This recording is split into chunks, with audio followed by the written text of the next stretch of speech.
Assalamualaikum warahmatullahi wabarakatuh. Jam 9 kayaknya. Banyak yang sudah ngantuk. Assalamualaikum warahmatullahi wabarakatuh.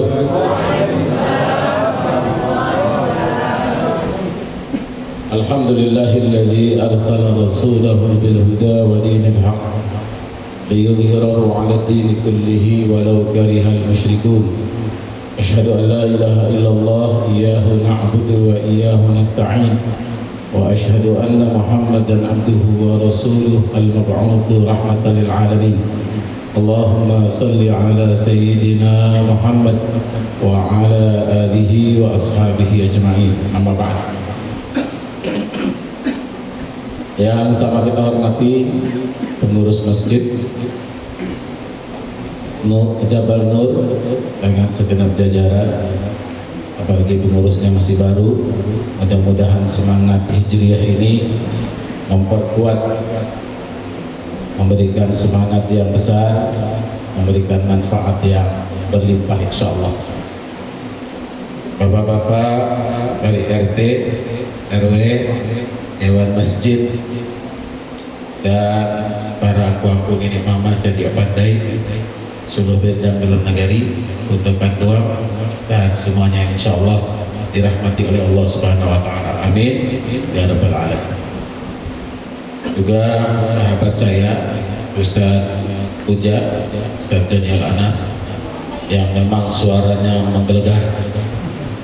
Itu saya kira-kira 15 tahun lalu lah. Jadi sudah lewat masanya. Sekarang giliran beliau yang menggelegar. Kalau dulu kita ceramah itu panggung pun bergoyang.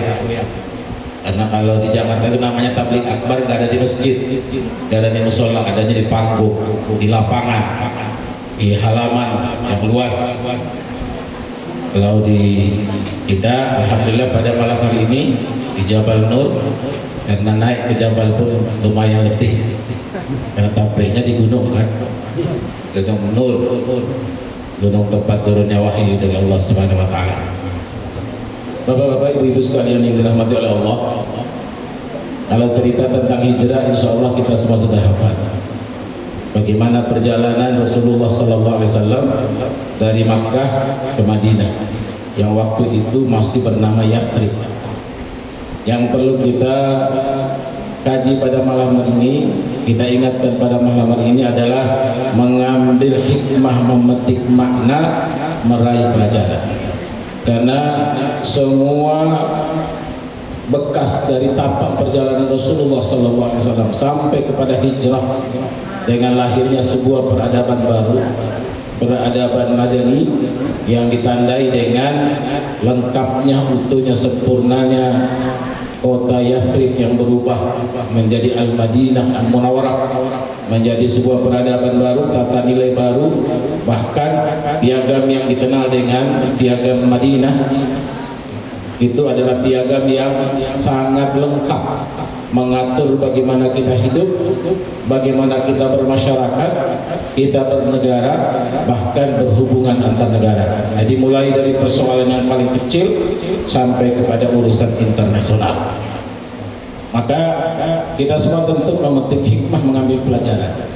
Kalau kita yang sudah ke Mekah, baik umroh maupun haji, atau yang baru mau rencana, maka ketika jalan di Mekah itu menyusuri jalan di Masjid Haram atau Masjid Nabawi, itu jalan yang kita lewati adalah jalan yang pernah dilewati oleh Rasulullah SAW dan para sahabat.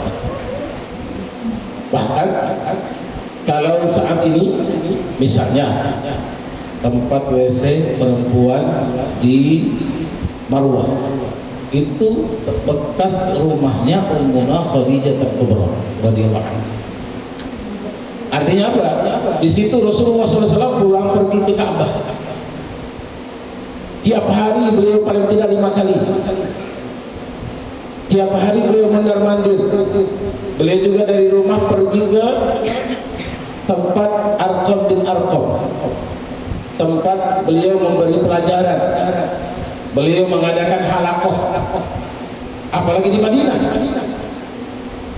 yang hampir pasti tidak ada satupun tapak di Madinah itu kecuali sudah dilewati oleh Rasulullah SAW.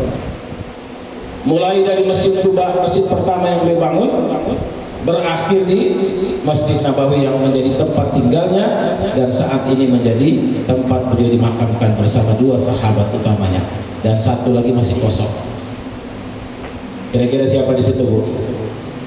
Yang ciri masih kosong kuburan sampai kosong. Jadi Rasulullah di muka, ya Rasulullah paling depan. Banyak yang salah, banyak yang mengira Rasulullah di tengah, Abu Bakar sama Umar kiri kanan. Salah. Yang kedua, Rasulullah di muka, di pinggangnya Rasulullah, kepalanya Abu Bakar. Di pinggangnya Abu Bakar, kepalanya Umar bin Khattab. Jadi mundur ke belakang. Kalau ibu-ibu ziarah berarti dari belakang ke buku. Dari belakang adalah Umar bin Khattab, kemudian kepala Umar bin Khattab itu pinggangnya Abu Bakar Siddiq, di kepalanya Abu Bakar Siddiq, pinggangnya Rasulullah SAW. Di belakang Abu Bakar itu ada masih tampik yang masih kosong. Kira-kira siapa yang akan dikuburkan di sana? Siapa? Yang akan dikuburkan di sana adalah Nabi Isa alaihissalam. Waktu itu dalam perjalanan dari Jeddah ke Madinah, Abu cerita tentang suasana Madinah. Salah satunya bahwa begitu yang meninggal di sini adalah Nabi Isa alaihissalam. Terus ada yang protes, ibu-ibu, Ustaz, bahkan orang kafir masuk ke sini. Nabinya orang kafir, nabinya orang Kristen, nabinya orang non-Muslim yang ada dikuburkan di sana. Ini artinya apa? Kita keliru memahami bahwa Nabi Isa bukan nabi orang Kristen. Nabi Isa adalah nabi kita, umat Islam juga. Karena semua nabi, 124.000 nabi, sejak dari Nabi Adam alaihissalam sampai berakhir Nabi Isa, kemudian disempurnakan oleh Rasulullah SAW, semuanya Muslim. Dan sampai ada yang berkeyakinan ada nabi non Muslim. Islam kan agama terakhir, Ustaz. Secara syariat, iya, Islam itu terakhir. Tapi secara akidah, semua nabi, semua rasul, dakwanya sama. Ya ahlal kitab, ta'alau ila kalimatin sawa'in bainana wa bainakum alla na'budu illallah wa la nusyriku bihi syai'a. Ini Allah menegaskan ketika para anbiya, para mursalin, utusan Allah dari nabi dan rasul itu semua punya dakwah sama. Apa dakwah mereka? Dakwah tauhid, dakwah ilallah. Dakwah untuk apa? Menyebutkan, mengokohkan, menguatkan la ilaha illallah dalam seluruh aspek kehidupan kita. Rasulullah dibenci di Mekah, diusir, dikatakan gila, dilempari dengan kotoran. Apalagi ketika sudah wafat paman tercinta dan istri tercinta, sebelum peristiwa Isra Mi'raj, beliau mengalami goncangan yang begitu dahsyat, goncangan yang begitu hebat, goncangan yang begitu besar. Kenapa? Karena beliau pasti mengalami ujian, apalagi kita umatnya. Tapi pindahnya beliau dari Mekah ke Madinah bukan karena ujian itu. Pindahnya beliau karena di Mekah dari Madinah bukan karena takut dengan kaum kufar, bukan karena capek dan letih berdakwah, sama sekali tidak. Tapi karena ada skenario besar dari Allah Subhanahu wa Ta'ala. Ada rancangan besar yang hendak Allah hadirkan dengan buah perjalanan Rasulullah SAW dalam dakwah, dalam jihad. Maka ayat yang dibaca ujian tadi itu menunjukkan kepada kita bahwa antara iman, hijrah, dan jihad adalah satu kesatuan yang tak terpisah. Innal ladzina amanu wa hajaru wa jahadu ulaika yarjuna rahmatullah. Sesungguhnya orang beriman, kemudian mereka berhijrah, mereka berjihad, bersungguh-sungguh mempertahankan keyakinan, bersungguh-sungguh mempertahankan akidah, bersungguh-sungguh mengokohkan imannya. Ulaika yarjuna rahmatullah. Ini poin. Maka ketika Allah Subhanahu wa taala memberitahukan kepada kita dalam menghadapi hidup, dalam menghadapi tantangan hidup, dalam menghadapi persoalan hidup, dalam menghadapi masalah hidup, apa kata Allah Subhanahu wa taala? Wala tahinu fi ibtigha'il qaum in takunu ta'lamun fa innahum ya'lamuna kama ta'lamun. Jangan pernah capek, jangan pernah letih, jangan pernah sampai bosan. Untuk apa? Mengejar musuh-musuh. Musuh mungkin tidak secara fisik, karena musuh yang paling baik itu di mana? Musuh di pikiran awak. Bahkan tadi orang ramai tidak tiba di TPS. Apa tuh Pak? Jangan ibu-ibu tadi tidak datang ke TPS. Ampun, saya orang Jakarta datang ke TPS walaupun nggak nyoblos, mencari saya. Baru itu, sama saya mah pilih dan pilih itu doang. Sama saya mah dipilih do awak sebentar begini saja, tidak dipilih juga sama seperti apa. Ini namanya apa? Paradigma yang keliru. Kalau awak tidak pergi ke TPS, awak tidak ikut nyoblos, itu artinya apa? Membuka peluang orang untuk culas. Mudah-mudahan di Sumbar tidak ada. Kalau ditampilkan ibu, itu bonus. Kenapa? Satu suara itu paling ketek 250.000 kalau di Jakarta. Begitu Pak Ketua, Pak RT di Jakarta itu RT kaya Pak. Berarti kalau di Padang miskin? Nah, di Padang kalau tahu lah ya. Kalau bertanya sama Pak RT, barangkali Pak RT barangkali dibayar, kena tahu lu, kalau tahu lah ya. Tapi jadi di Jakarta RT itu gaji 3 bulan sekali, 3 juta paling sekepe. Itu gaji, tapi di luar gaji banyak. Apalagi musim pemilu, wow, RT itu kayak raja. Karena RW itu kayak gubernur, RT itu kayak wali kota. Kalau wali kota, bupati punya wilayah, punya kekuasaan, punya prajurit, punya tempat, punya daerah. Pak gubernur walaupun jabatannya tinggi, tidak punya wilayah. Tinggal saya di Kota Padang, misalnya Sumatera Barat kan? Tidak mungkin tinggal di Sumatera Barat, tinggalnya di Kota Padang. Di Kota Padang itu orang pertamanya wali kota, bukan Pak Gubernur. Pak Gubernur tidak kayak dulu, bisa perintah wali kota, bisa diputus wali kota. Kini tidak, makanya ada gubernur melawan bupati melawan gubernur, walaupun belum pemilu, ya kan? Kenapa? Karena memang dia punya kekuasaan. Sehingga ini harus dirubah mindset kita, cara pandang kita, cara memandang satu kejadian, satu peristiwa, satu masalah itu harus dengan kacamata Quran, harus dengan kacamata sunnah. Tapi bukan dua pula disebeda-bedakan. Ada ustadz sunnah, ada ustadz bid'ah. Atau kalau sunnah itu lawannya bukan bid'ah, sunnah itu lawannya apa? Wajib. Jadi kalau awak tak dimasukkan ustaz sunnah berarti awak ustaz wajib. Kalau masjid awak bukan masjid sunnah berarti masjid wajib. Nah, ini soalnya merubah cara pandang kita. Padahal Allah sudah memberikan kita konsep yang sangat dahsyat, konsep yang sangat super, konsep yang luar biasa, yang waktu itu di zaman Rasulullah SAW alun salam kok kini. Di zaman Rasulullah Quran itu alun salam cak kini, mushafnya kitab Quran itu namanya mushaf Al-Quran itu tidak serupa ini loh. Ini Masya Allah bentuknya luar biasa. Waktu apa masih ketek di kampung Abo di NTT itu kalau punya terjemah Quran warna biru yang dari Departemen Agama itulah wah luar biasa. Kalau punya itu di rumah luar biasa.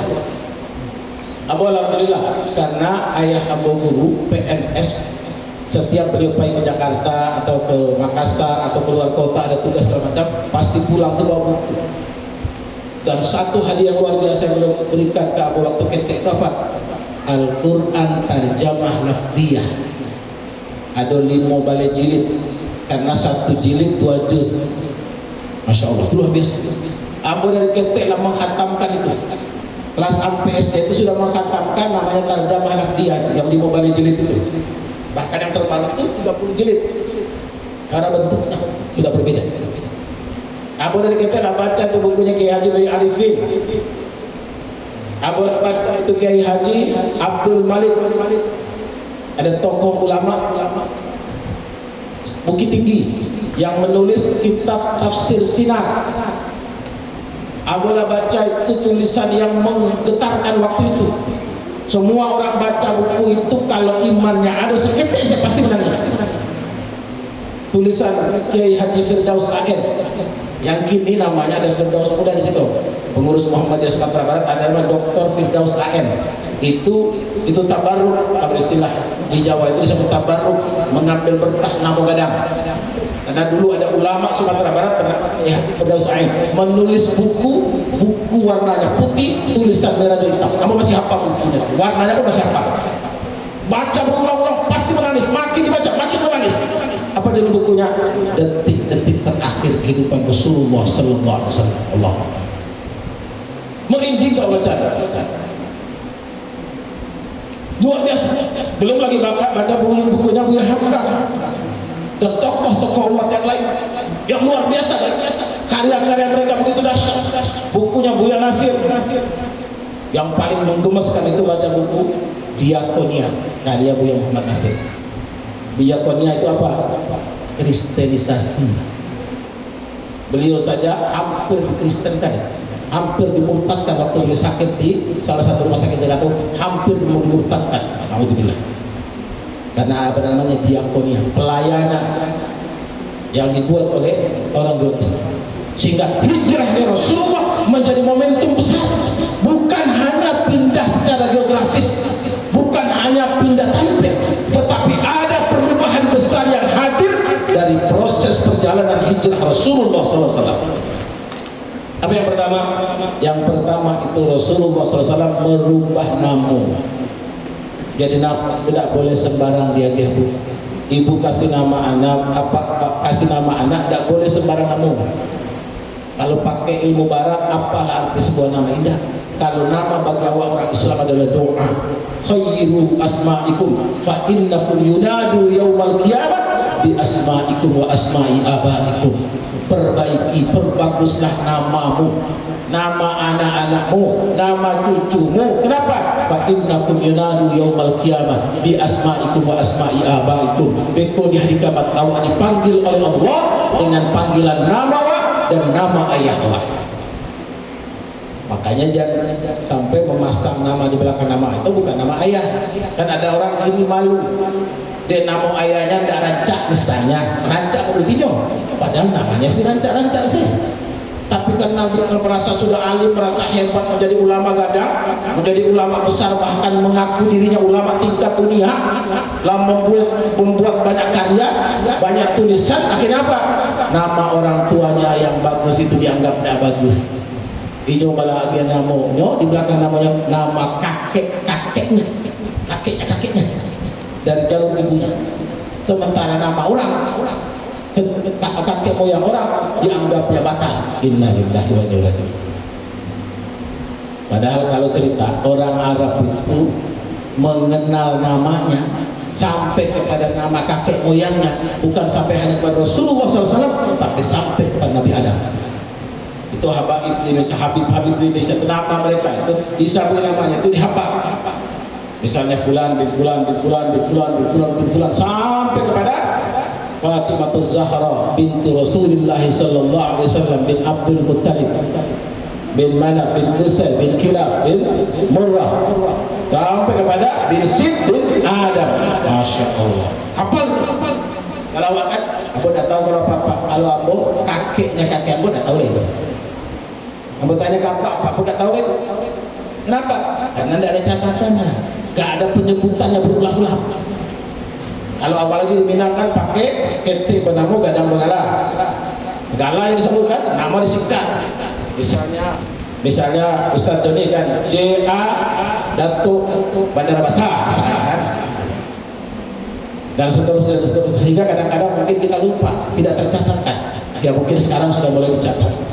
Karena sekarang sudah perkembangan sains dan teknologi, nama itu, sejarah itu sudah bukan hanya ada manuskripnya, tapi sudah dibuatkan dalam bentuk digital. Beberapa penceramah ke Kepri, alhamdulillah di Kepri ini dinamanya tempat asalnya bahasa Indonesia Raja Ali Haji. Nah, tapi Raja Ali Haji itu manuskripnya sudah dibuat dalam bentuk digital.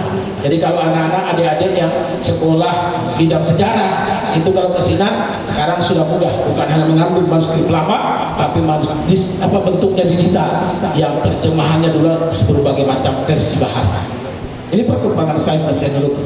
Kemajuan sudah semakin dasar, semakin besar. Maka seperti dikatakan tadi bahwa iman kita tidak boleh sederhana lagi. Tadi saya katakan itu apa sih? Iman awak tidak boleh iman yang sederhana. Cuma kadang-kadang orang kita Islam yang biasa-biasa saja, kan gitu Pak. Giliran kalau ada orang yang menegaskan ini, menceramahkan ini, menggaulkan ini, mengobarkan ini, menggelorakan ini misalnya, awak Islam yang biasa-biasa saja. Islam yang biasa-biasa saja itu udah luar biasa. Apalagi yang luar biasa? Yang biasa-biasa saja udah luar biasa. Apa buktinya? Apa buktinya? Mulai dari yang paling kecil. Contoh, potong kuku. Ada enggak pahalanya Bu? Potong kuku. Ada enggak pahalanya? Aduh. Ada enggak aturannya potong kuku tuh? Aduh. Potong kuku tidak sembarang. Kalau tangan, potong kuku tangan mulai dari telunjuk kanan, terus ke kanan, terus ke kanan, terus ke kanan. Kemudian kiri, mulai dari kelingking, jari manis, jari tengah, jari telunjuk, ibu jari kiri, baru disempurnakan dengan ibu jari kanan. Itu cara sunnah memotong kuku. Kalau ada memotong kuku itu dosa tidak dosa, tapi tidak dapat pahala. Kan sayang benar, potong kuku lapar ya payah, tetapi tidak dapat pahala. Sementara Islam memberikan nilai, Islam memberikan poin, Islam memberikan penghargaan yang luar biasa. Jangankan sholat, jangankan tahajud, jangankan duha, jangankan sholat-sholat sunnah yang lain, kita memotong kuku saja ada pahala yang luar biasa. Bahkan hadis yang menyebutkan fi sunnah izzah, di dalam sunnah itu ada kemuliaan. Makanya Nabi menggunakan lafaznya apa? Man ahya sunnati kana ma'i fil jannah. Siapa yang menghidupkan, artinya apa? Sunnah kok banyak yang matikan. Man ahya inda amatan nas. Siapa yang mampu menghidupkan ketika banyak dimatikan orang. Menghidupkan sunnah supaya meramaikan sholat jamaah di masjid. Karena ada rumah asamusnya di masjid, di rumah sambung. Di rumah bisa berjamaah, suami, istri, anak, cucu, menantu, desa, mertua, orang tua bisa. Tapi tentu tidak sama. Sholat jamaah awak di rumah dengan sholat awak di masjid berbeda. Karena dulu ada orang buta, tidak ada yang menuntut menyerupai ke masjid. Beliau tanya kepada Rasulullah SAW, ya Rasulullah, ana dharir ba'idud dah. Wahai Rasulullah, amba kau buta, rumah kau jauh. Hal tajri durid soal usalli fi baiti. Ada enggak keringanan buat amba supaya sholat di rumah? Ternyata apa kata Nabi? Sebelum Nabi menjawab, Nabi tanya dulu, atas ma'un tidak, apakah lain terdengar adzan? Kata beliau, na'am ya Rasulullah, sami'tu nidah, terdengar adzan ya Bu. Apa kata Nabi? Ma'ajilaka rusak antusalliya fi bait. Amba tidak jumpai satu pun alasan untuk meringankan apa yang buta, tidak ada yang mengantar pergi ke masjid, rumahnya jauh tapi tak ada azan untuk tidak sholat di masjid. Allahu Akbar. Makanya ada ungkapan, ada hadis yang walaupun perselisihan tentang status hadis, tapi menyebut apa? La sholata li jaril masjid illa fil masjid. Tidak ada sholatnya tetangga masjid kecuali di masjid. Sholat yang di sini maksud as-shalawatul maktubah, sholat yang wajib tentunya, bukan semua sholat. Karena kita pun disuruh sholat di rumah. Nawiru biyutakum bis sholat, sholatus sunnah wa tilawatul Quran. Sinarilah, tarangilah rumahmu dengan sholat-sholat sunnah dan baca Al-Quran. Itu yang harus dirubah. Cara pandang awak, cara melihat, cara menilai. Ustaz, itu kan masalah politik, biasalah politik. Itu kan masalah budaya, biarkanlah masalah budaya. Awak urus agama awak saya. Sementara dalam Islam antara politik, budaya, pendidikan, seni dan apapun yang terpaut dengan kehidupan kita yang terikat dengan kehidupan awak itu bagian yang tak terpisah dari nilai Islam. Jadi tidak bisa dipisahkan. Urusan mesaji, kok urusan politik, kok urusan budaya, kok urusan ini, kok urusan itu, tidak ada. Semuanya adalah satu kesatuan yang tak terpisah dengan Islam. Maka setiap Jumat, apa pesan para khutbah, para khatib itu kalau khutbah setiap Jumat, ayat yang tidak boleh tinggal. Ya ayyuhalladzina amanu taqullaha haqqa tuqatih wa la tamutunna illa wa antum muslimun. Wahai orang beriman, bertakwalah kepada Allah dengan sebenar-benarnya takwa. Wala tamutunna, jangan sampai mati. Tidak boleh mati illa wa antum muslimun, minimal jadi orang Islam. Jadi jangan mati-matian mempertahankan sesuatu yang alun tentu bisa dibawa mati. Mempertahankan rumah mewah alun tentu dibawa mati. Di Jakarta pernah terjadi, di Bekasi tepatnya, ada orang, maaf, keturunan Cina kaya raya, dulunya miskin bangsanya. Ringkas cerita, beliau bekerja, usaha bisnis, akhirnya kaya raya. Ketika meninggal, ada dua pesannya kepada dua notaris yang berbeda. Notaris yang pertama, beliau pesan, tolong kubur, kasih tahu anak, istri, cucu, menantu saya supaya saya harus dikuburkan dengan dipakaikan kos kaki saya. Kos kaki itu ternyata udah bolong.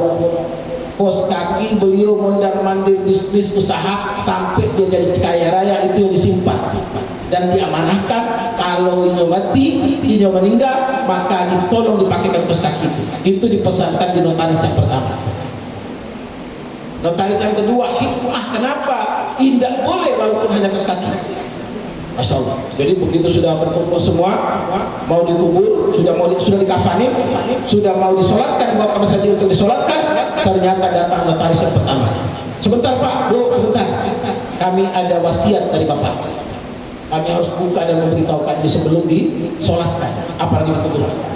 Bacalah wasiat.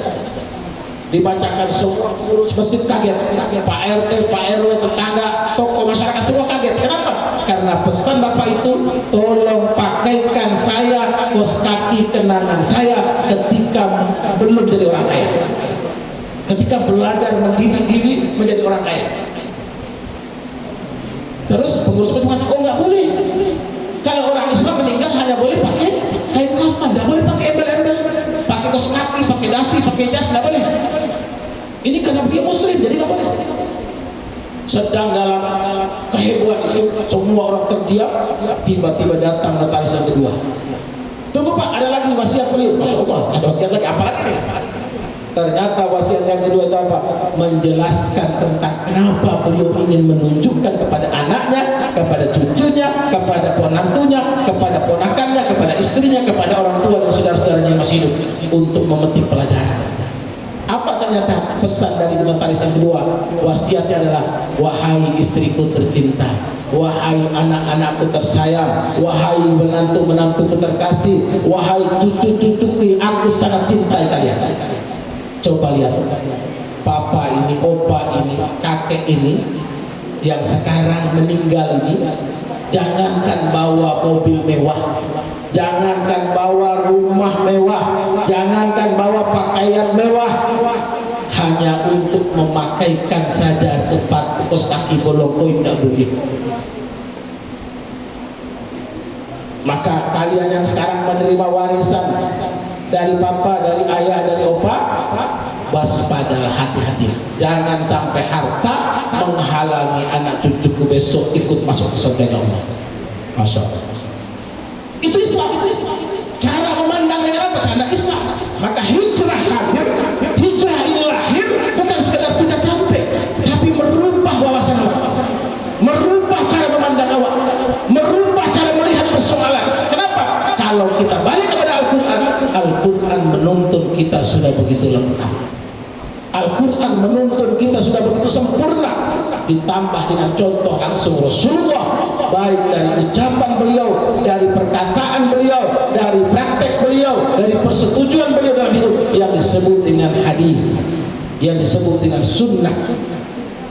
Untuk apa? Untuk menjadi pegangan nyawa.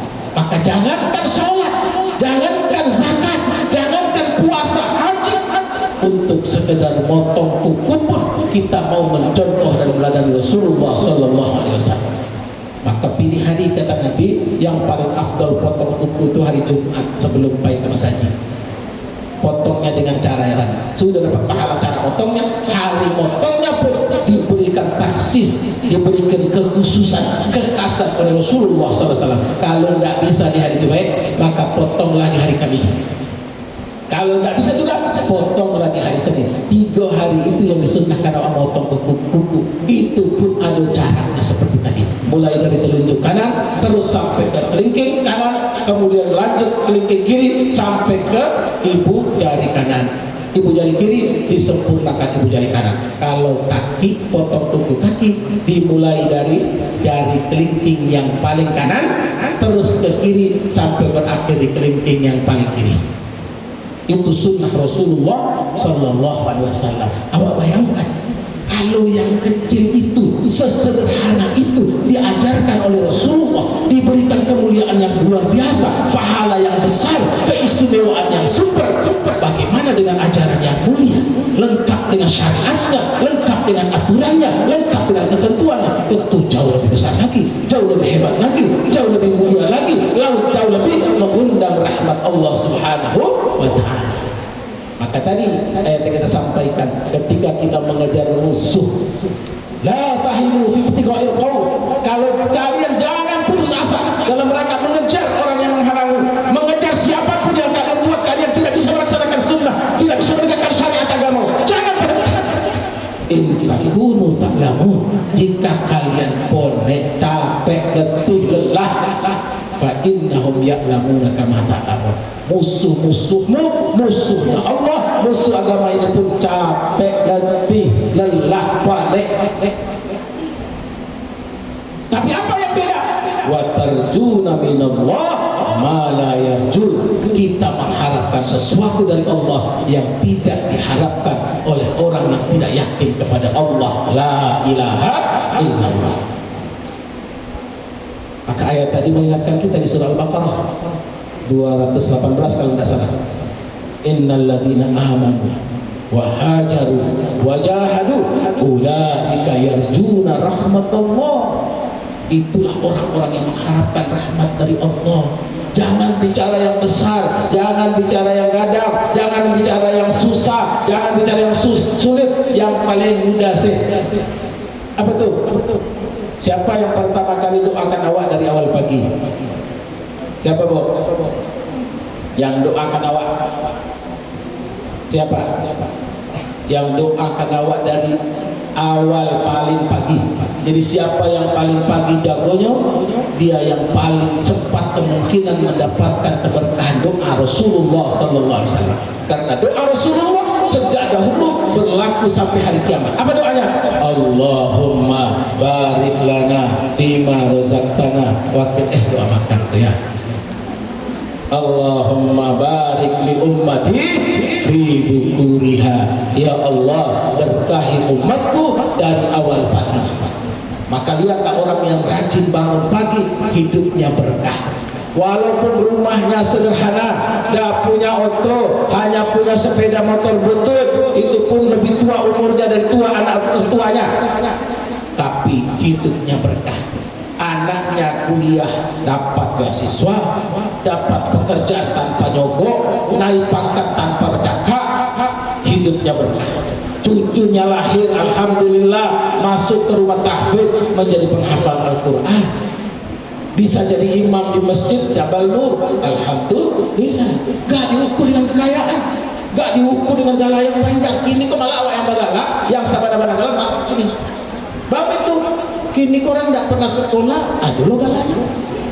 Gak pernah nampak dia di kampus, profesor, atau pasang. Malu lah.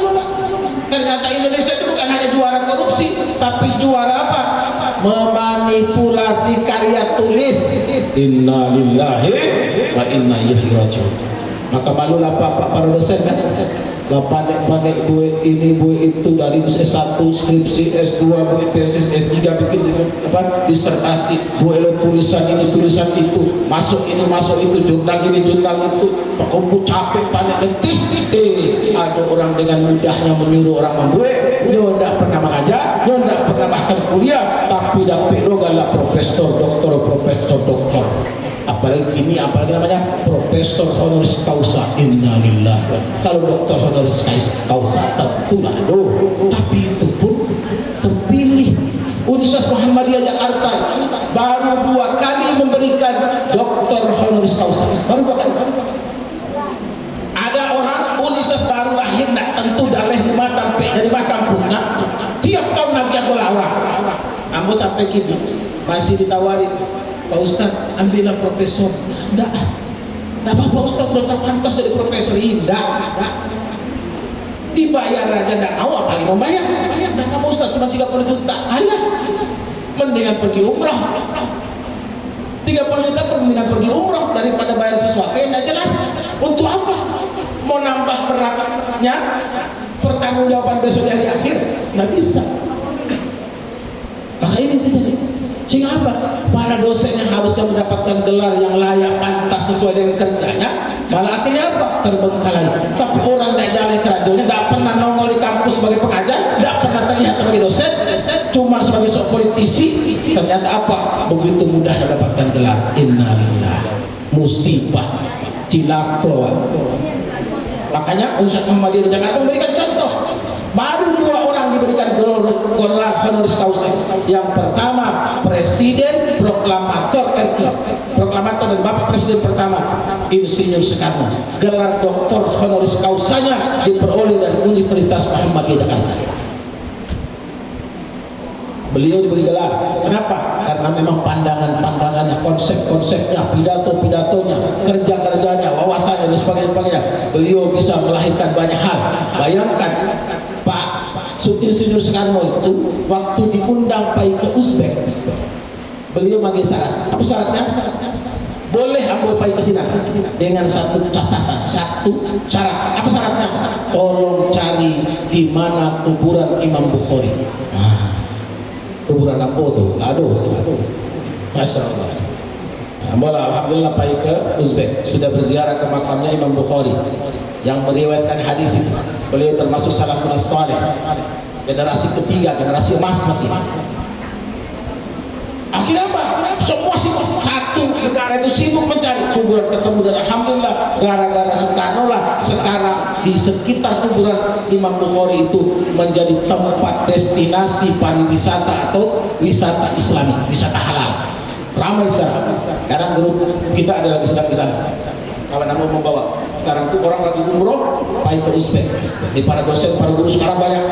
Datang ada dari Sumatera Barat, ada 3 orang kalau tidak salah, dari Sumatera Selatan, dari Aceh, ramai. Kalau dari Sulawesi Selatan, dari Sulawesi Tengah, dan beberapa provinsi lain, mereka melakukan studi tour. Dibiayai dari bukan negara biayai, tapi ada organisasi internasional yang mengundang beberapa dosen. Nanti Agustus ada lagi. Apalah memberikan rekomendasi beberapa kawan yang memang layak untuk berangkat. Sehingga ada luar biasa. Layak dia mendapatkan gelar. Yang kedua namanya Doktor honoris causa Ustadz Adi Hidayat LCM. Itu ahli Quran, ahli bahasa Arab. Beliau hafal Quran itu bukan sekedar hafal, Pak, di letaknya hafal. Sudut kanan atas, sudut kiri bawah, jauh di tengah, halaman sekian, tahu. Jangankan Quran, kitab hadis pun tahu. Alhamdulillah. Bahwa baca hafal ayatnya, tidak tentu lupa nomor ayatnya, lupa nama suratnya. Kayak dari kata ayatnya hafal, tapi lupa surat apa ya? Oh surat, tapi nomor berapa lupa. Nanti lama baru ingat. Tapi kalau beliau, masya Allah, itu sudah terekam dalam kepala, terpatri dalam hati. Layak dapat gelar doktor. Bahkan ada universitas di Universitas Ibnu Khaldun di Bogor mengatakan kalau boleh kami akan memberi gelar. Kenapa? Karena konsep pendidikan yang dibangun oleh Ustadz Ali Hidayat sebagai seorang ahli Quran, ahli bahasa Arab, yang belajar akar bahasa Arab, cara memandang melihat bahasa Arab. Kenapa? Karena salah satu kawan beliau, teman kuliahnya, itu disertasinya membahas huruf ba dalam Al-Quran. Masya Allah, membahas huruf ba doang.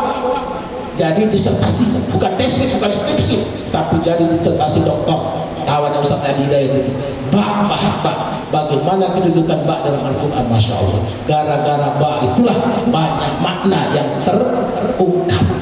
Banyak orang kalau baca letter-letter terjemahan ba, apa gunanya ba? Tapi ba itu punya peran dan pengaruh luar biasa dalam pemaknaan, apalagi dalam menetapkan satu hukum dan ketentuan. Ini hijrah. Ini hijrah. Kita hijrahnya dari yang rancak kepada yang buruk, kan susah.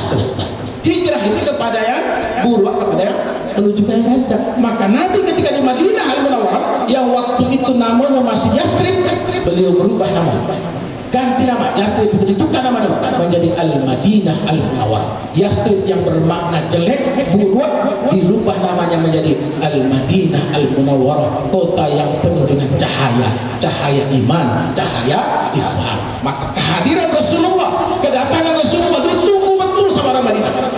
Dinanti betul, bukan hanya orang Islam, bukan hanya Ansar dan Muhajirin, tetapi Yahudi, Nasrani, Majusi, suku Aus, suku Khazraj, dan suku-suku lain yang berada di Madinah pada waktu itu tidak merasa ketakutan, bahkan mereka merasakan ketenangan, kedamaian. Belum tiba Rasulullah, apalagi ketika Rasulullah SAW sudah ada di tengah-tengah mereka. Itulah yang merupakan makna dari ayat yang selalu dibaca. Kalau orang baca berzanji, orang baca zikir, orang baca amalan-amalan serupa itu selalu membaca ayat itu. Laqad ja'akum rasulun min anfusikum azizun 'alaihi ma 'anittum harisun 'alaikum bil mu'minina raufur rahim. Jadi mereka betul menunggu sampai ada Yahudi, pendetanya Yahudi, rahibnya Yahudi mengatakan, kalau Muhammad itu benar-benar Nabi, saya bisa lihat dari mukanya. Masya Allah. Jadi Yahudi ini nunggu sampai naik di atas pelepah korma, dia lihat, oh sudah dekat. Begitu Rasulullah datang, disambut dengan satu qasidah yang sangat terkenal, semua kita hafal. Tala'al badru alaina min thaniyatil wada wajaba syukru alaina mada'a lillahi da ayyuhal mab'uthu fina jita bil amril muta' jita nawartal madinah marhaban ya khairada. Tala'al badru alaina, telah muncul bulan purnama. Bukan cahaya biasa, bukan senter, bukan lampu petromas, bukan apa buah ketek kalau dibakar jadi api. Dama kan dimasukkan di lidi, dibakar jadi api kan, bisa jadi seperti obor. Bukan itu, tapi seperti bulan purnama. Kenapa? Karena ada sesuatu yang istimewa dibawa oleh Rasulullah SAW. Min thaniyatul wada, dari bukit thaniyatul wada, wajib syukru alaina, maka wajib bagi kita semua penduduk Madinah yang waktu itu masih namanya Yathrib, semua orang-orang di sini yang Yahudi, Nasrani, Majusi, yang Islam, yang Muhajirun, yang Ansar, dari suku Aus dan Khazraj, dan suku-suku lain yang ada di sana, untuk apa? Menyambut kehadiran Rasulullah SAW dengan berangkat gembira. Min thaniyatil wada wajib syukru alaina mada'a lillahi da, atas apa yang akan beliau bawa, yang akan beliau tunjukkan, akan beliau perlihatkan kepada kita untuk menuju kepada Allah. Ayyuhal mab'utsu fina, wahai orang yang diutus untuk kami. Jita nawartal Madinah, engkau datang menerangi kota kami, engkau datang menyinari kampung kami, nagari kami, dorong kami. Semua bergembira. Mada'a lillah wajib syukru alaina min thaniyatil wada' jita bil amril muta', engkau datang dengan membawa sesuatu yang layak ditaati, layak dipatuhi, layak diikuti. Kenapa? Karena semua menjadi penyemangat, semua menjadi kekuatan, semua menjadi energi. Maka semua orang ramai yang menyambut. Orang yang budi melihat itu mengatakan, wallahi, demi Allah, benar dia Nabi. Orang Yahudi itu mencari Nabi itu langsung benar dia Muhammad itu Rasulullah SAW. Kenapa? Di kitab kami sudah diberitahukan ciri orang yang disebut Nabi akhir zaman adalah nampak di wajahnya belum pernah berdusta. Masya Allah. Nabi itu belum pernah berdusta sekalipun. Nampak di wajah oleh pendeta Yahudi mencari wajahnya. Masya Allah. Ini orang luar biasa. Tidak terlihat berdusta sekalipun. Apalagi berdusta untuk kepentingan dirinya. Kalau kini itu banyak penentu keceknya ke atas, kironya ke bawah, keceknya maju ternyata mundur, keceknya laku ternyata tidak pernah nongol barangnya. Makanya di Jakarta itu sudah jadi olokan. Syarat menerima sopir gajinya 15 juta sebulan. Masya Allah. Pasti itu orang berlomba-lomba pergi ke Jakarta mau jadi sopir gajinya 15 sebulan. Tapi syaratnya pernah punya pengalaman nyetir mobil SMK selama 3 tahun. Pastilah tidak ada. Kenapa? Oh, mobilnya tidak pernah ada. Mbak bisa ada orang berpengalaman nyetir 3 tahun masuk mobilnya tidak pernah ada. Kecenya membuat jalan tol langit. Pantas saja karena di tol langit mobilnya tidak nampak di bawah angin. Tol laut, ternyata kapal disambung-sambung, memperbanyak anggaran. Akhirnya apa? Semua berutang ini. Proyek yang paling gengsi di Jakarta namanya proyek WUS. Itu namanya KCIC,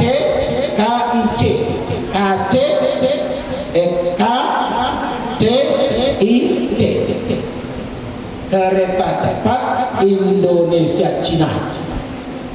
Kini hampir bangkrut karena biaya operasional sehari 1 miliar sehari.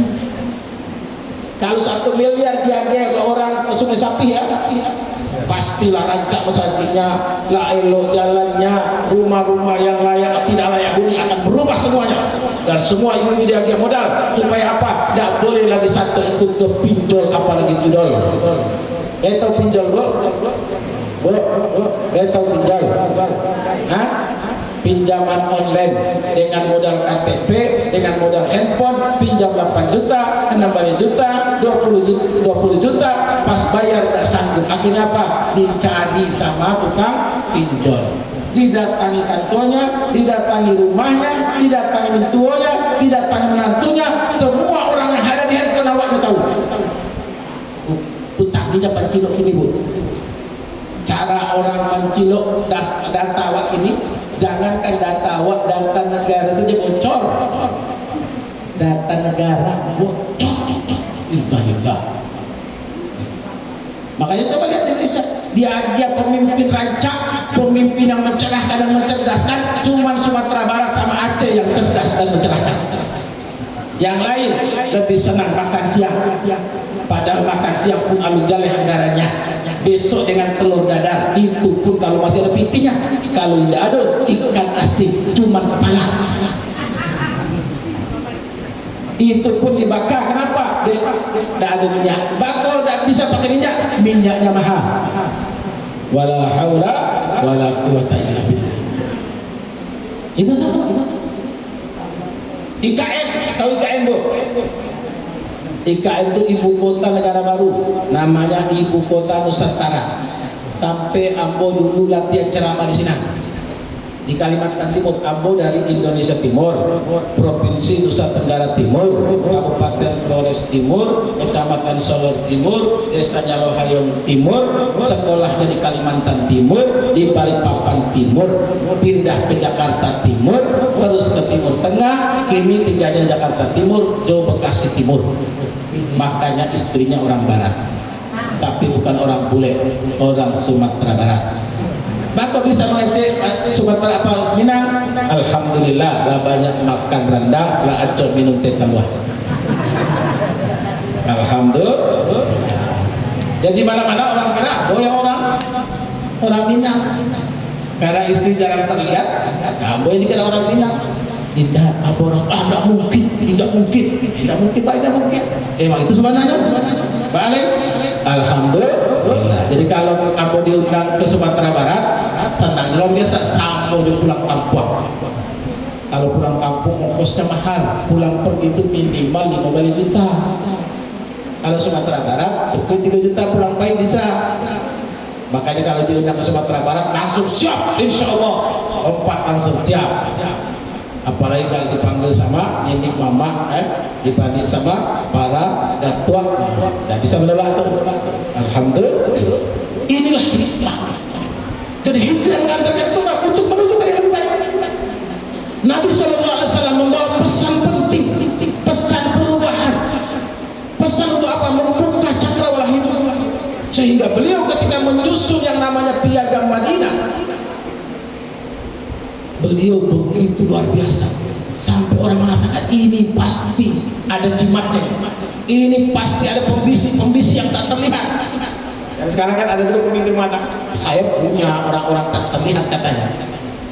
Orang-orang terlihatnya lah dibeli, jadi gaji gadang. Yolah, kalau Rasulullah SAW tak perlu gaji orang, kenapa? Karena dibimbing langsung oleh Allah. Bahkan Allah memberikan janji, bukan hanya Rasulullah, wa ja'alna minhum a'immatan yahduna bi amrina lamma sabaru wa kanu bi ayatina yuqinun. Di surah apa tuh? Surah As-Sajdah yang disunahkan dibaca setiap Jumat subuh. Nah, jadi kalau di situ dibaca As-Sajdah, tolong jangan lupa takbirnya. Karena petang habis sholat di satu masjid, dia baca ayat sajadah, tanpa dibawa ayat sajadah, dia udah takbir, langsung sujud. Orang masih tegak. Sunnahnya tetap takbir, tapi langsung sujud. Jangan tuh hening-hening saya langsung turun. Bangun pun begitu, jangan. Tetap disunahkan bertakbir. Sedangkan sujud syukur saja takbir, apalagi sujud tilawah. Jadi tetap bertakbir. Kalau memang di sini diamalkan, misalnya sebulan sekali, 2 bulan sekali. Nah, kalau Pak RT pengurus masjid sudah kita PA-kan bisa. Anak-anak muda yang hafal Quran, kasih hafal surah As-Sajdah.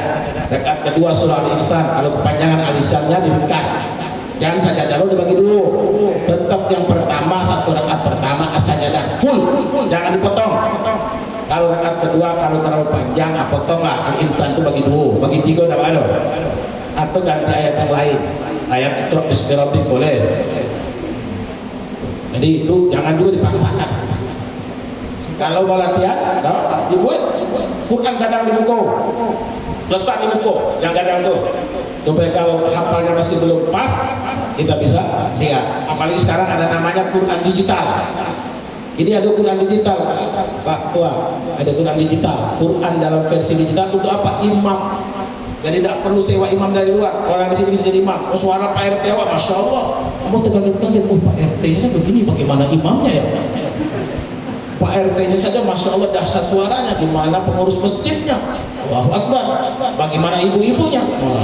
Apa besok petang di Pekanbaru, masya Allah tabarakallah, ada orang awak umurnya 83 tahun. Ditampik Pak Kiai itu gurunya Ustaz Somad di Pekanbaru. Ada gurunya Ustaz Somad, nama Tuan Guru Mustafa. Itu beliau ditampik beliau orang 2 bulan sampai 6 bulan bisa hafal Quran. Walaupun dari nol. Nah, ada orang awak dari Tanah Datar baik ke sini. Beliau pun mau ingin baca hafal Quran. 83 bukan 38 ya. 83 tahun. Beliau masuknya umur 81. Jadi orang 3 bulan, 6 bulan, 9 bulan, setahun paling lama, beliau 2 tahun. Tapi alhamdulillah patang di wisuda, masya Allah, luar biasa. Aku tanya sama beliau, Pak, kok ibu bisa hafal Quran? Alhamdulillah katanya, cita-cita ambil dari ketik. Masya Allah. Dulu dia pertama salah menikah dengan salah pasangan pasangan istilahnya kata beliau, salah pasangan tapi alhamdulillah sampai meninggal suaminya, walaupun salah pasangan tapi sampai meninggal beliau tetap menjadi istri dan punya anak, tapi cita-citanya tidak terkubur. Kenapa? Karena anaknya ada jadi penghafal, cucunya pun belum muncul jadi penghafal. Maka beliau begitu anak begadang, cuculah lulus sekolah, beliau pun berkhidmat baik ke pesantren berupa pesantren di Pekanbaru, kemudian beliau ikut menghafal. Alhamdulillah pas umur 83 tahun beliau diwisuda penghafal Al-Quran. Masya Allah. Jadi nggak ada yang nggak mungkin. Kalau kegiatan di sini dihidupkan, insya Allah paling tidak imam-imam kita, pengganti imam cadangan bukan hanya kul Husain, tapi kul juga, cuma kul di Al-Quran, kul yang lain, bukan kul huwallahu ahad, Allahu samad, kul a'udzu birabbil falaq, kul a'udzu birabbin nas, tapi kul yang lain, kul innani hadani, kul ya ibadalladzina asrafu, dan kul yang lain. Insya Allah baru Rasulullah mencanangkan program pas 1 jam ya, mencanangkan program. Apa program Rasulullah? Ada 4 program besar, 3 program kekhalifahan dan 1 program kehambaan. Apa programnya? Yang pertama kata beliau, ayyuhan nas, wahai sekalian manusia, afsus salam, sebarkan salam, ciptakan kondisi yang damai, hadirkan ketenangan, buat orang menjadi nyaman, jangan sampai buat orang menjadi tidak tenang, buat orang terusik, buat orang gontok-gontokan, buat orang bercakap, buat orang ribut, buat orang saling curiga, tapi ciptakan kondisikan dengan keamanan dan kenyamanan. Apa mulainya? Ciptakan salam, sebarkan salam. Kalau orang assalamualaikum, assalamualaikum, maka salam yang benar pasti senyum, jawab yang benar juga pasti senyum. Salam yang benar assalamualaikum, pasti senyum. Tapi kalau masuk rumah orang assalamualaikum, pasti tidak senyum. Jawab yang benar pun pasti senyum, waalaikumsalam warahmatullah. Tapi kalau jawabnya setengah hati, waalaikumsalam, pasti tidak senyum. Jadi kata dalam Al-Quran, kata dalam agama pun dirancang dengan apa? Dengan bentuknya yang indah, memberikan makna yang terbuka. Maka kata Nabi, sebarkan salam, biasakan salam, dan ramaikan salam, ciptakan kondisi yang tenang dan damai dengan apa? Saling mendoakan doa keselamatan, doa keberkahan, doa mengundang rahmat dari Allah Subhanahu wa taala. Yang kedua, wa at'imut ta'am, bangun ekonominya, ada makan. Bagi orang Sumatera Barat tak tertipu dengan program makan siang gratis, karena orang Minang lah biasa bukan hanya makan siang, tapi memberi makan orang. Itu pun bukan hanya makan siang, makan pagi, makan siang, makan sore, makan malam. Buktinya apa? Di Minang ada restoran pagi sore, ada restoran siang malam. Ada restoran bernama, ada restoran tanpa nama. Ya kan? Ada restoran sederhana, ada restoran sangat sederhana. Asal beda skeptik. Ya kan? Ada restoran bernama, ada restoran tanpa nama. Masya Allah. Dan alhamdulillah. Jadi orang bilang tidak terkecuali di antara. Kenapa? Jangankan disuruh, sudah lakukan. Maka di mana-mana, masya Allah, tabarakallah, di mana-mana kalau ada orang Minang, pasarnya pasti ramai. Di mana ada orang Minang, masjidnya makmur. Makanya kadang-kadang aku di Jakarta, Pak, kok Minangnya makin lancar. Kenapa? Karena ada komunitas di Jakarta itu orang Minang saja, 1-2 orang yang orang lain. Sehingga kalau mau ceramah pun pakai sengaja pakai bahasa Minang supaya apa? Memperlancar. Anak-anakmu pun terlatih, alhamdulillah. Sehingga dengan gampang. Yang kedua apa? Spirit. Apa spiritnya? Di bumi dipijak, di sinar langit dijunjung. Bayangkan di Tampe Ambon jauh di Flores sana ada orang Minang. Kenapa? Yang punya restoran orang awak, yang jualan baju orang awak, yang membuat daging halal orang awak. Kalau orang lain, orang di sana kan aku tidak percaya orang. Dari mana ceritanya halal? Siapa boleh mendampinginya? Tapi kalau orang Minang lah galeh, tidak ada orang Minang yang bukan muslim, maka orang lain percaya. Tidak perlu pakai peci haji, tidak perlu disambungnya Pak Haji, tapi mengaku orang bilang nggak sudah halal. Alhamdulillah. Baru yang ketiga, apa program Rasulullah SAW? Wasilul arham, sambungkan tali silaturahim. wa Adam min turab la farqa baina arabiyyin wala ajamiyyin illa bittaqwa. Semua awak berasal dari anak cucu Nabi Adam. Tidak ada perbedaan antara yang Arab dan bukan Arab. Yang membedakan awak cuma takwa kepada Allah. Tapi kalau orang punya nasab sampai ke Nabi, ya Yusuf lagi awak. Jangan digaduh itu. Jangan awak iri pula. Kenapa? Alhamdulillah aku turun Nabi itu. Keturunan Nabi Adam. Alhamdulillah. Orang lebih spesifik menjadi keturunan Rasulullah. Kenapa? Keberkahan buat awak. Keberkahan buat awak. Kenapa? Karena Allah Subhanahu wa taala sudah menetapkan dalam Al-Qur'an, dipesankan kepada Nabi awak. Apa kata Allah kepada Nabi? Qul ya Muhammad, kasih tahu. Apa dikasih tahu? La as'alukum alaihi ajra illa al-mawaddata fil qurbah.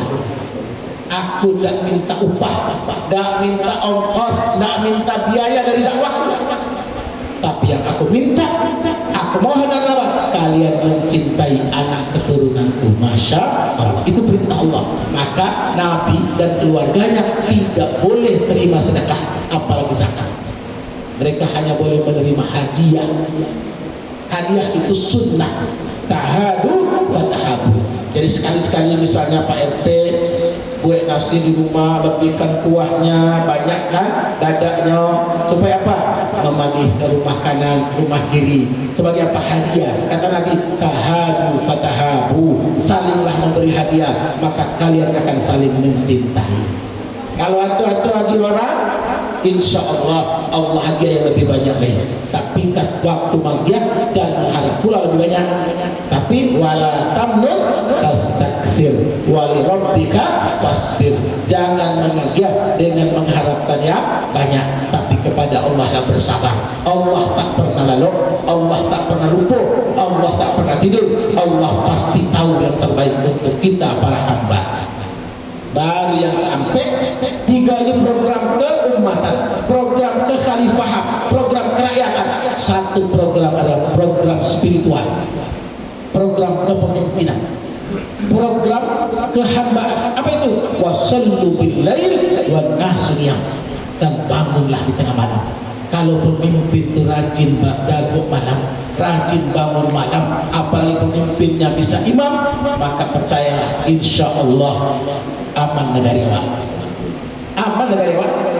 Pemimpinnya rajin qiyamul lail, insya Allah omongannya terjaga, sikapnya terjaga, tindakannya terbimbing, keputusannya, kebijakannya pasti diarahkan oleh Allah. Kenapa? Dijanji Allah tadi kan, wa ja'alna minhum a'immatan yahduna bi amrina. Tapi kalau pemimpinnya itu jarang jago malam, apalagi tidak sholat wajib dan lima, maka omongannya pasti, omongannya ke suwo ternyata ke tidak, omongannya ke ateh ternyata nyungsep ke bawah, omongannya ke demukuk ternyata ke belakang. Inna lillahi wa inna ilaihi raji'un. Pelangap belum ada dalih.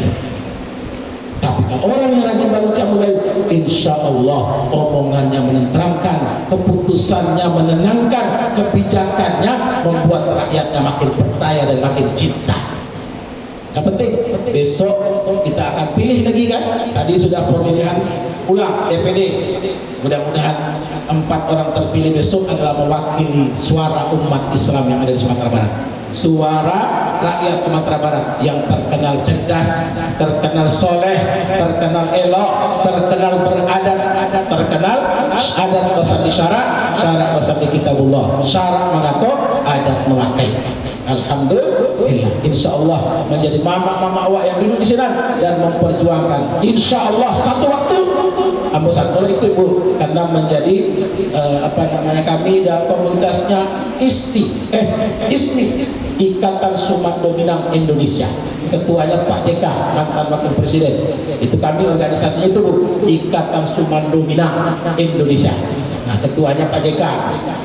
Pak Yusuf Kala, mantan wakil presiden awal, nah, itu ketua kami.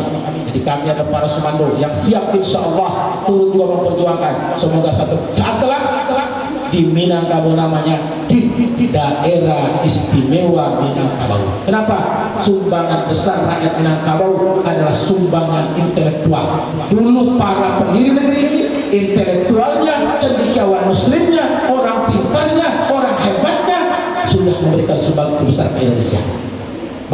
juga ekonomi, peningkatan ekonomi Indonesia itu digenjot, dikokohkan, dikuatkan, disemangati oleh putra putri Minang. Maka sudah saatnya Minangkabau layak menjadi daerah istimewa. Bukan meminta istimewa dalam arti soal ekonomi, tapi istimewa supaya makin sempurna menjalankan adat pesan isyarat, syarat pesan di kitabullah. Kenapa? Sumbangan besar rakyat Minangkabau, umat Minangkabau, masyarakat Minangkabau adalah Tunku Tigo Sejarangan yang kini dibentuk menjadi negara Republik Indonesia. Dan yang terakhir ternyata pendiri, penggagas, Bapak integrasi bangsa, Bapak nomor satu bangsa. Makanya Indonesia menjadi negara kesatuan Republik Indonesia itu digagas oleh orang Minang, kelahiran Alham Panjang, Buya Dr. Muhammad Tahir rahimahullah, pendiri Dewan Dakwah Islam Indonesia dan juga pernah menjadi pemimpin apa? Partai Masyuri, Majelis Syuro Muslimin Indonesia. Beliau juga pernah duduk di tingkat internasional menjadi anggota pimpinan Rabithah Alam Islami. Maka alhamdulillah ambo berbangga lo patang kemari ternyata di situ tiba pula 58 anak cucu menantu kader-kader guru awak, orang tua awak, tokoh ulama awak yang pernah menjadi imam di Masjidil Haram, Syekh Ahmad Khatib Al-Minangkabau atau Syekh Ahmad Khatib Al-Minangkabau yang sekarang namanya disematkan menjadi nama kebanggaan rakyat Sumatera Barat bahkan umat Islam se-Indonesia, yaitu nama Masjid Raya Awak. Dan perlu kita bangga dalam arti positif. Kenapa? Karena dari Syekh Ahmad Khatib Al-Minangkabau itulah lahir dua tokoh besar Indonesia. Siapa itu? Kiai Haji Ahmad Dahlan yang mendirikan Muhammadiyah 1912 dan Kiai Haji Hashim Ash'ari yang mendirikan NU 1926. Dua tokoh utama ulama Indonesia itu adalah murid langsung dari Kiai Haji Ahmad Khatib Al-Minangkabau. Ada lagi tokoh umat Islam Indonesia, tokoh dari Minang yang pernah menjadi imam di Masjid Haram dan juga punya keturunan yang masih menyambung diri sampai kini adalah Syekh Yasin Al-Fadani atau Syekh Yasin Padang. Alhamdulillah saya pernah pergi ke rumahnya beliau karena mengunjungi rahmat beliau, karena salah satu murid Syekh Yasin Al-Fadani adalah tokoh ulama fikih dan usul fikih Indonesia, Al-Habib Profesor Dr. Sayyid Aqil Al-Munawwar yang pernah jadi Menteri Agama dulu, pernah tersalah sedikit, tapi beliau adalah tokoh murid langsung. Bahkan Ustaz Abu Somad itu mendapat sanad keilmuan dari Syekh Yasin Al-Fadani melalui jalurnya Profesor Al-Habib Kiai Haji Said Aqil Al-Munawwar. Itu Al-Palembani, beliau adalah keturunan Palembang, seorang Habib juga, seorang tokoh ulama besar. Dan alhamdulillah waktu Ustaz Abdul Somad mengambil sanad keilmuan dalam bidang fikih dan usul fikih itu langsung dari beliau. Abu ikut hadir waktu Abu ikut mengantar Ustaz Somad ke rumah beliau. Masya Allah tersambung sampai kini. Tiap hari kami masih berkomunikasi dan saling mendoakan. Mudah-mudahan kita semua juga mendapatkan keberkahan yang sama, dan insya Allah dengan kehadiran para cucu, menantu, anak dari Syekh Ahmad Yasin Al-Minangkabau yang kemarin juga sudah berkunjung ke kampung kelahirannya di Kota Gadang, di Agam, insya Allah menjadi penyambung dan akan ada investasi-investasi baru. Kita berharap gubernur ke depan juga masih gubernur yang soleh, gubernur yang lurus dan benar. Insya Allah wali kotanya pun wali kota yang benar, dipimpin oleh orang-orang yang benar, dikawal oleh para ulama. Maka insya Allah satu ketika terwujud betul apa yang disebut dengan daerah istimewa Minangkabau, daerah istimewa yang kelak akan menjadi pagar budaya, menjadi pagar agama, menjadi pagar keberkahan negara kesatuan Republik Indonesia, insya Allah. Amin ya rabbal alamin. Pas 1 jam 5 menit. Mudah-mudahan tidak membosankan dan memberi semangat buat kita semua memaknai hijrah dengan sebaik-baiknya, insya Allah. Terima kasih atas segala perhatian. Mohon maaf atas segenap kekurangan. Talantung kadek tasinggungka betul Pak. Itu yang sudah suka lupa. Memang manusia tampaknya lupa. Kalau tidak lupa, tidak manusia namanya. Barakallahu fikum. Hadanallahu ajma'in. Wassalamualaikum warahmatullahi wabarakatuh.